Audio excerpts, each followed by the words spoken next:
రామతీర్థం ఆలయాన్ని ధార్మిక పర్యాటక కేంద్రంగా అభివృద్ధి చేస్తానని కోవూరు ఎమ్మెల్యే వేమిరెడ్డి ప్రశాంత్ రెడ్డి అన్నారు.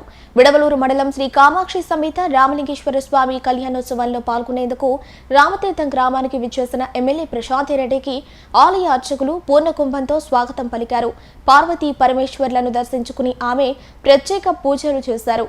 శివపార్వతుల కళ్యాణోత్సవం సందర్భంగా స్వామి అమ్మవార్లకు ఆమె చీర సారే సమర్పించారు. అనంతరం కన్నుల పండుగగా సాగిన శివపార్వతుల కళ్యాణాన్ని తిలకించారు. రామతీర్థం ఆలయాన్ని ధార్మిక పర్యాటక కేంద్రంగా అభివృద్ధి చేస్తారని కోవూరు ఎమ్మెల్యే వేమిరెడ్డి ప్రశాంత్ రెడ్డి అన్నారు.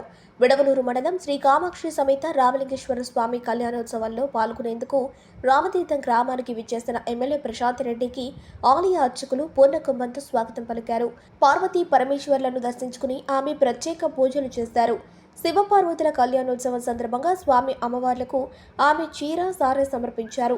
అనంతరం కన్నుల పండుగ సాగిన శివపార్వతుల కళ్యాణాన్ని తిలకించారు. ఈ సందర్భంగా ఎమ్మెల్యే ప్రశాంత్ రెడ్డి మాట్లాడుతూ రామతీర్థంతో నాకు ప్రత్యేక అనుబంధం ఉందన్నారు.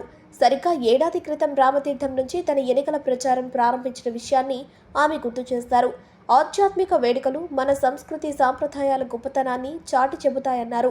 శ్రీ కామాక్షి సమేత శ్రీ రామలింగేశ్వర స్వామి కళ్యాణోత్సవంలో పాల్గొనడం చాలా సంతోషంగా ఉందన్నారు.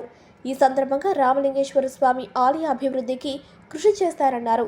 పార్వతీ పరమేశ్వరుల ఆశీస్సులతో రామతీర్థం ప్రాంతంతో పాటు కోవూరు నియోజకవర్గం పరిశ్రమలు పాడి పంటలతో సుభిక్షంగా ఉండాలని ఆకాంక్షించారు. ఈ కార్యక్రమాల్లో ఆలయ చైర్మన్ సురేష్, విడవలూరు మండల టీడీపీ అధ్యక్షులు శ్రీహరిరెడ్డి, టీడీపీ నాయకులు బెజవాడ వంశీకృష్ణారెడ్డి, కొడవలూరు కమలాకర్ రెడ్డి, అడపాల శ్రీధర్ రెడ్డి, పూర్ల అచ్యుత్ రెడ్డి, ఆలయ కమిటీ సభ్యులు తదితరులు పాల్గొన్నారు.